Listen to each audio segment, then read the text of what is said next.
أعوذ بالله من الشيطان الرجيم. بسم الله الرحمن الرحيم.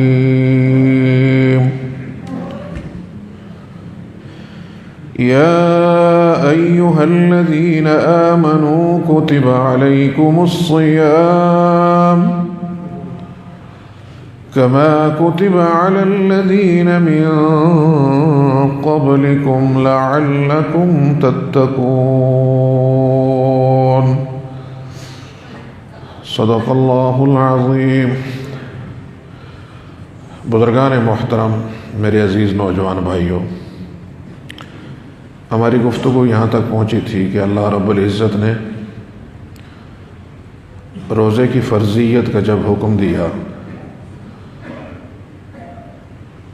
تو اپنی شفقتوں کی انتہا فرما دی. پہلی شفقت، پہلا دلاسا یا ایھا الذین آمنوا کہہ کر خطاب فرمایا. ایمان اور اسلام، کل ہماری بات یہاں تک پہنچی تھی کہ ایمان بیج ہے، اسلام اس سے نکلنے والا پودا ہے. جس طرح کا بیج ہوگا اس طرح کا پودا ہوگا، اور اگر پودا ناقص ہے تو پھر ہم کہہ سکیں گے کہ اس کا بیج بھی ناقص ہے. اسی طرح جب انسان کا ظاہر اسلام کے مطابق نہیں تو اس کا مطلب ہے کہ اس کے دل کے اندر جو ایمان کا بیج ہے اس میں یقینی طور پر کمی ہے. ایمان اس چیز کا نام ہے کہ جو چیز ہمیں نظر نہیں آ رہی، نبی اکرم صلی اللہ علیہ وسلم کی زبان سے نکلے ہوئے ارشاد کو، کہ اللہ کے وجود کو، نبی انبیاء علیہ السلام کی بعثت کو، نبی علیہ السلام کو، ملائکہ کو، کتابوں کو اور آخرت کو اور خیر اور قدر کو اللہ کی طرف سے رکھنا، یہ ایمان ہے. لیکن ایک ہے زبان سے اقرار کرنا، ایک ہے دل کی گہرائیوں میں اتر جانا. اور پھر صرف یہ نہیں کہ جہاں نبی علیہ السلام نے تفصیلاً فرمایا اس پہ تفصیلاً ایمان لانا، جس پہ نبی علیہ السلام نے اجمالاً فرمایا اس پہ اجمالاً ایمان لانا، یہی بنیاد ہے. میرے قابل احترام دوستو، آج دنیا کہتی ہے کہ ہم نے بڑی تحقیق کی. ہمارے ایک بڑے عالم تھے، ان کے پاس ایک ڈاکٹر صاحب آئے، کہنے لگے کہ آپ لوگ کہتے ہیں کہ قبر میں عذاب ہوتا ہے، سانپ اور بچھو ہوتے ہیں. میں نے 20 قبریں کھدوائی ہیں پوسٹ مارٹم کی غرض سے، تو میں نے تو کسی قبر میں سانپ اور بچھو نہیں دیکھے. تو یہ آپ لوگوں کو کیوں ڈراتے ہیں کہ قبر میں سانپ ہوتے ہیں، بچھو ہوتے ہیں؟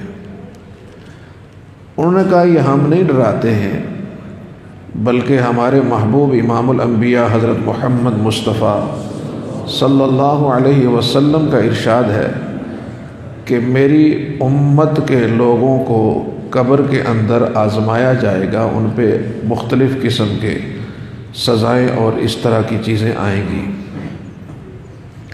کہنے لگا میں اسے ماننے کے لیے تیار نہیں، کیوں میں پریکٹیکل آدمی ہوں. تو میں پریکٹیکل آدمی ہوں اور میں نے دیکھا نہیں ہے کہیں پہ، تو آپ یہ کیسے کہہ رہے ہیں؟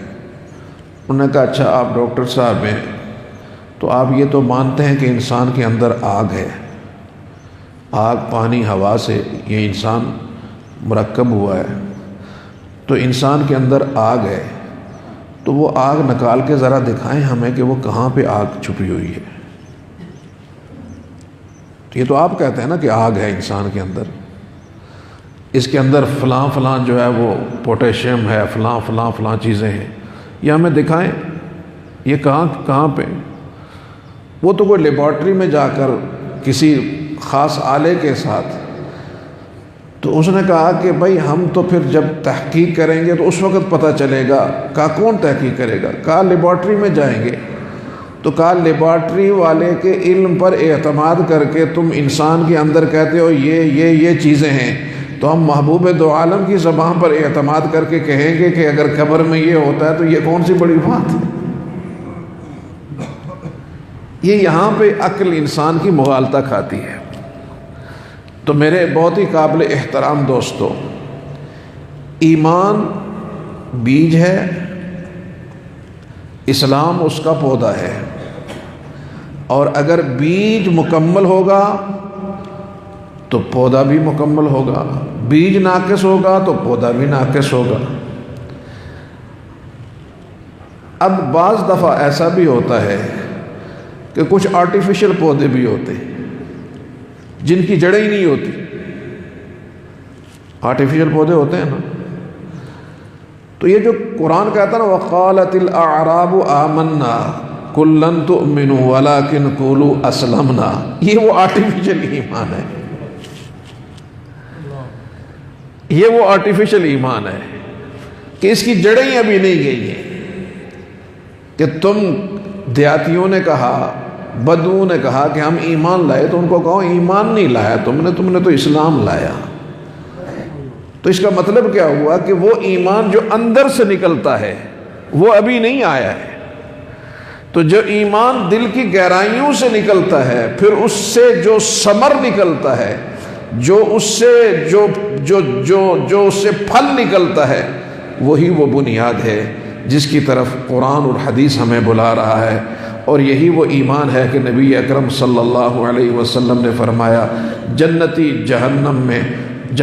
جنت میں، جہنمی جہنم میں ہوں گے.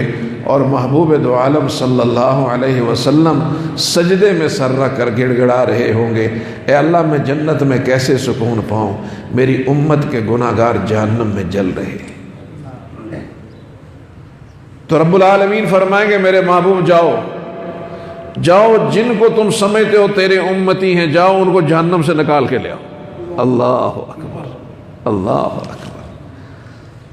تو نبی علیہ الصلوۃ والسلام جہنم سے اپنے امتیوں کو نکال کر لے آئیں گے.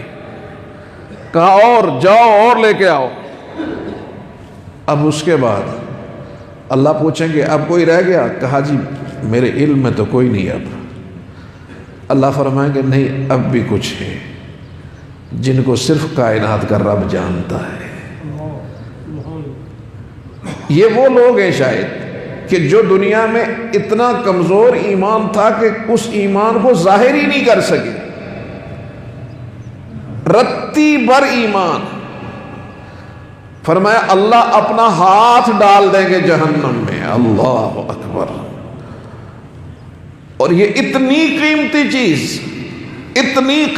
چیز میرے بھائی، آپ کو چھوٹا سا پھوڑا نکل جائے اور کوئی ڈاکٹر اس کا علاج کرے تو آپ اس کے لیے دعائیں دیتے ہیں، یار بڑی تکلیف تھی، اس نے اس تکلیف سے نجات دلائی. تو وہ جو جہنم کا عذاب ہے، یہ ایمان اتنا قیمتی ہے کہ اس کی وجہ سے اللہ انسان کی اس جہنم کو جنت سے بدل دیں گے. اللہ اپنا ہاتھ ڈالیں گے کما یلیق بشانی، جس طرح اس کی شان ہے. تو فرمایا کہ وہ سارے اہل ایمان جن میں مثل خردل، رائی برابر بھی جن کا ایمان ہوگا، اللہ ان کو جہنم سے نکال کر نہر حیات، وہ جل جل کے کوئلہ ہو چکے ہوں گے، تو ان کو ایک نہر میں پھینکیں گے. وہاں سے وہ اگیں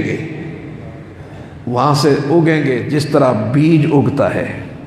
اور بیج اگتا ہے اس طرح نکھار کے صاف کر کے اللہ ان کو جنت میں لے جائیں گے. یاد رکھو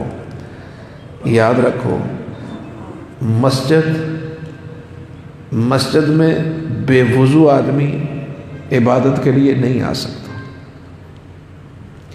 مسجد میں بے وضو ناپاک آدمی مسجد میں نہیں آ سکتا. ناپاک آدمی کے لیے مسجد میں آنا درست نہیں ہے. وہ غسل کر کے آئے، وہ صاف ہو کر آئے۔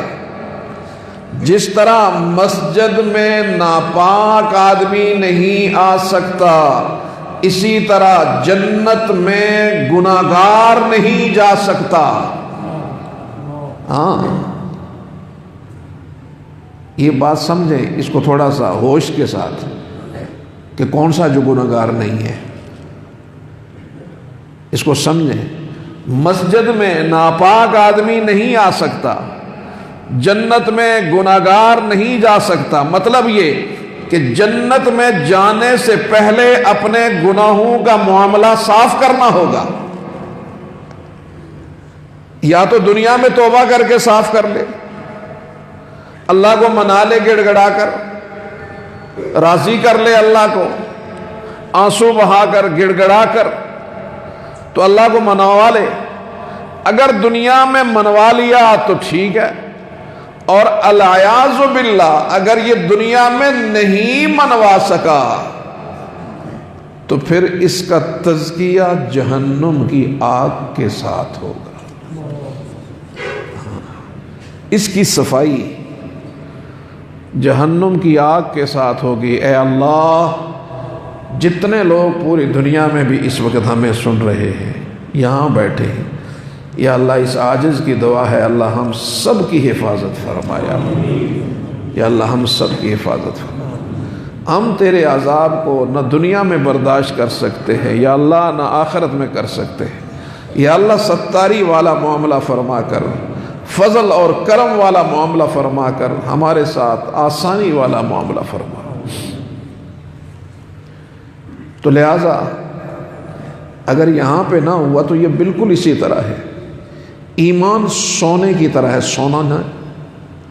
تو اب جب وہ میلا کچیلا سونا جس پہ زنگ چڑھ گیا آگے پیچھے، تو یہ زرگر کیا کرتا ہے؟ اس کو بٹھی میں ڈالتا ہے، اس کو گرم کرتا ہے، گرم کر کے اس کی میل نکالتا ہے، میل نکال کے پھر اس کو اس کے زیورات بنا کر شوکیس میں سجاتا ہے۔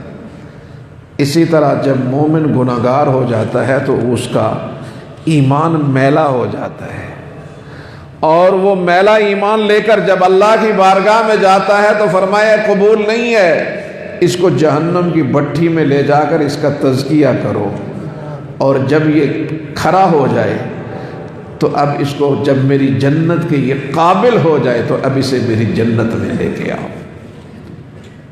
اس لیے میرے قابل احترام دوستو، جس دور سے آج ہم گزر رہے ہیں، اس کے لیے میرے محبوب نبی نے فرمایا تھا کہ میری امت پہ ایک وقت ایسا آنے والا ہے کہ صبح مومن ہوگا، شام کو کافر ہو جائے گا۔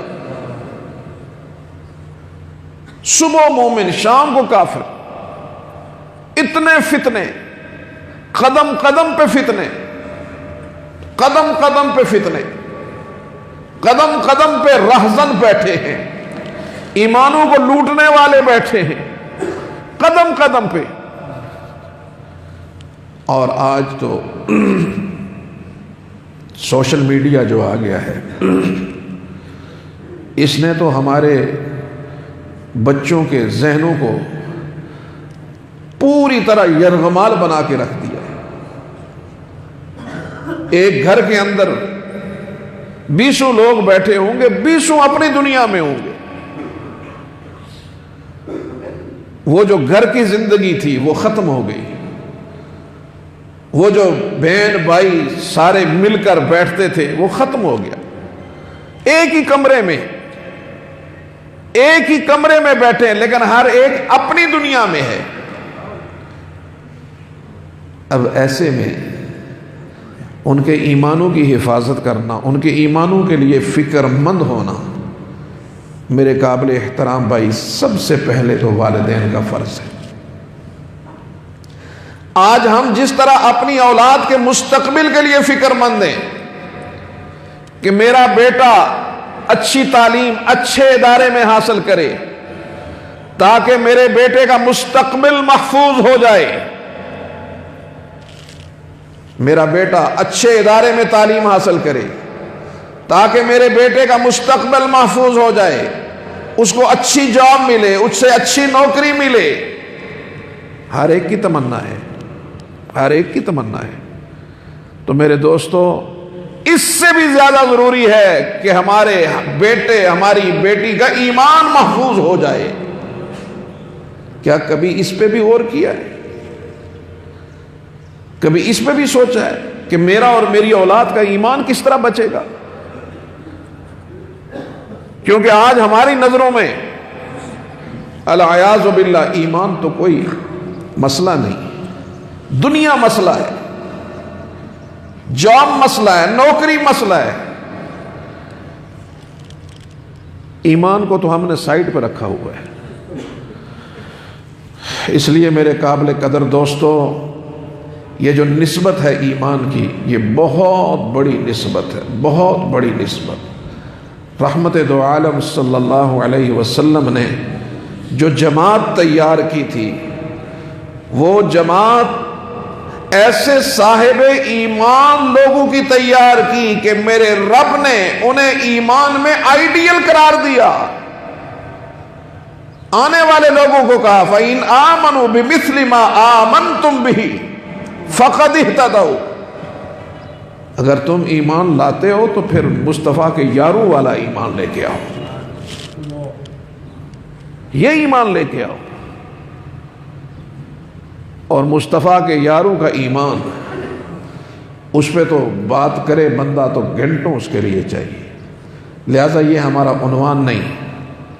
میں واپس آؤں گا، یا ایھا الذین آمنوا کتب علیکم الصیام۔ پہلی تسلی تو ایمان کا رشتہ لا کر میرا رب ہم سے مخاطب ہے، اور دوسری تسلی یہ نہیں فرمایا کہ ہم نے تم پر فرض قرار دیا روزے رکھو، نہ، کتب علیکم الصیام، تمہارے پر روزہ فرض قرار دیا گیا، کتب علیکم الصیام۔ یہ بعض لوگ ترجمہ کرتے ہیں کتب علیکم الصیام، تم پہ روزے فرض کیے گئے، تو یہ ترجمہ درست نہیں ہے۔ کتب علیکم الصیام، تم پہ روزے فرض نہیں، روزہ فرض کیا گیا۔ کما کتب علی الذین من قبلکم، کما کتب علی الذین من قبلکم، جس طرح کہ تم سے پہلے لوگوں پر روزہ فرض کیا گیا،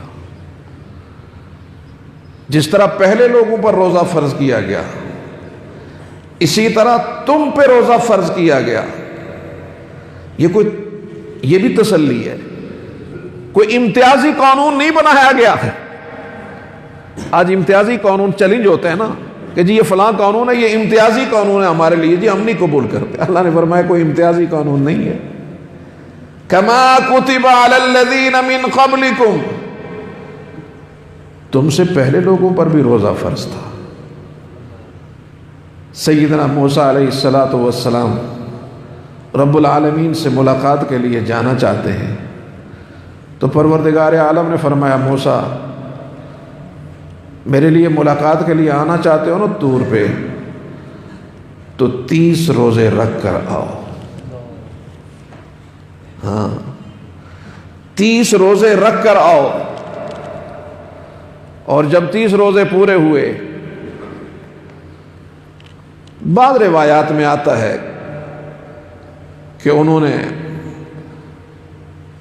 دانت صاف کیے، خوب تیار ہو کر کے اللہ سے ملاقات کے لیے جا رہے، تو اللہ نے فرمایا موسیٰ روزہ دار کے منہ سے آنے والی بو تو مجھے مشک اور عنبر سے بھی زیادہ پیارا لگتی ہے۔ اب اس پہ اہل علم نے کہا کہ آیا روزہ دار مسواک کرے یا نہ کرے؟ تو امام شافعی اور دوسرے ائمہ کہتے ہیں کہ روزہ دار مسواک نہ کرے، لیکن امام صاحب فرماتے ہیں کہ مسواک بو 2 طرح کی ہوتی ہے، ایک بو ہے منہ کی، ایک بو ہے معدے کی، ایک بو ہے معدے کی، ایک بو ہے منہ کی۔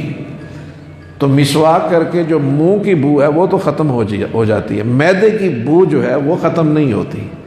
تو وہ جو بو مطلوب ہے وہ معدے کی بو ہے، وہ منہ کی بو نہیں ہے، وہ معدے کی بو ہے۔ تو کہنے کا مطلب یہ کہ رب العالمین نے موسیٰ علیہ السلام کو ملاقات کے لیے بلایا، کہا ملاقات کرنا چاہتے ہو تو پہلے روزے رکھو۔ تو پتہ یہ چلا کہ جب بندہ روزہ رکھتا ہے تو اللہ کا قرب نصیب ہو جاتا ہے۔ انشاءاللہ اس پہ مزید گفتگو کل کریں گے۔ واہ